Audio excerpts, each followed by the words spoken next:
Thank you, Mr. Chairman. Thank you. Hello. Good to see you. Good to see you. And I first want to thank you again, commend you and your staff.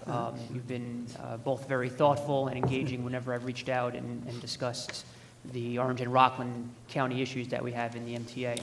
I want to ask you, and I don't expect you to know exact numbers off the top of your head, but do you ballpark have an idea of what the proposed capital expenditures are for the different divisions in MTA in the 2015-2019 capital plan? So when I say divisions, I mean, west of Hudson, east of Hudson, LIRR, New York City. Do you know what the proposed expenditures were in each of those divisions in the capital program? I believe I know them at the agency level. I don't know if I know them in terms of... Yeah. And not system-wide improvements either. I mean, I'll have to get those specific for you. to I'll have each to of get those. those for you. Okay. I don't have the New York City piece of it, but I have some estimates here, some rough calculations. LIRR, about 3.12 billion, and maybe you can say if this sounds about right.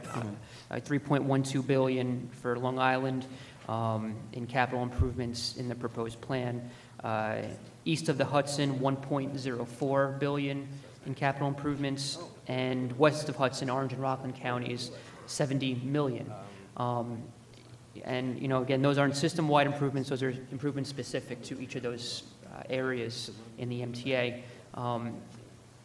I guess first, do those sound about right? And if so, are those numbers concerning? Obviously we have less ridership in Orange and Rockland counties, and by any measure, we should have less capital improvements compared to Long Island, where you have many, many, many times more riders into and out of New York City, commuters especially. But given the area's potential for growth, I think most people agree that Orange and Rockland has the largest potential for growth if we make the proper improvements. But even that aside, probably on a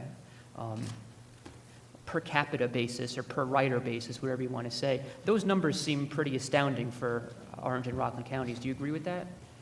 First of all, the numbers don't quite sound right, but we'll get you the right numbers. Okay. And so I'll have the conversation from what I think the right numbers are. Sure. When the MTA tries to decide what the next capital program is going to be, there's a number of factors that come into consideration. The first of which is state of good repair for the assets that exist in the system. It's the primary priority that we've got. We've got to protect that which we own and have it available for the future generation. So that's the first thing. Size of asset, $1 trillion, the overwhelming majority of the asset is New York City Transit, by far. Sure. And then, while they're carrying around the same number of customers between Long Island and Metro North, I'm not so sure the actual size of the asset is about the same in terms of unit, of track mile, of stations, and things of that nature. And then there's not an exact science where we parcel it out based on that. There's also factors associated with, once you get outside of state of good repair and to improve the level and quality of service, there are other factors that come into play. Some of the things you say, where rider growth potential may exist. And at the end of that process is how we decide what the size of the program is going to be, what the proposal is that we put on the table, and how we apportion it out in a general sense. And it's always, a combination of puts and takes from a standpoint of where we're putting our investments and where we're making our money. Okay. Yeah, if you wouldn't mind, or your staff at some point, no immediate rush, but when you can, see if you can break down those proposed expenditures Sure. per division. That would be helpful. I've spoken with you directly about this, improvements in the capital program, Midway Yard along the Port Jervis line, double tracks in Orange and Rockland counties in various areas. I'm hopeful that we can continue those discussions. I know negotiations are ongoing through the budget, and I'm hopeful that we can get some of those items in there. Sure. And take advantage of that potential growth that I spoke about.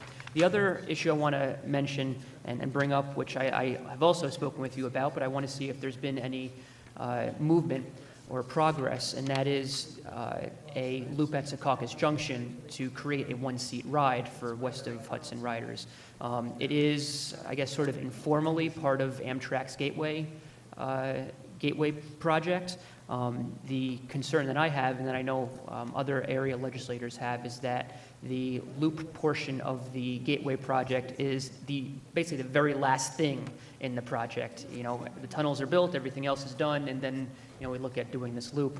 And, you know, there's some frustration that if this actually happens at all, that this will happen in, you know, 2015, 2016, 2017, and that's when we might finally get a one-seat ride into New York City. I know there are logistical issues with tunnel capacity. Have there been any conversations between the MTA, New Jersey Transit, all the stakeholders, to see if we can do something a little sooner than the end of Gateway? The only conversations that have occurred so far today is the issue of how we get Gateway launched and how we get all the support we need at the federal, states, and local levels for the funding for Gateway. It's order of magnitude $15 billion.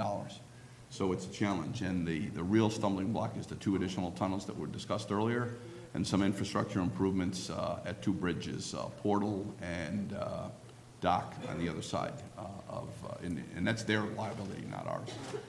But it's just part of the dialogue. But the critical mass is getting that first thing done, the 2 tunnels under the Hudson River.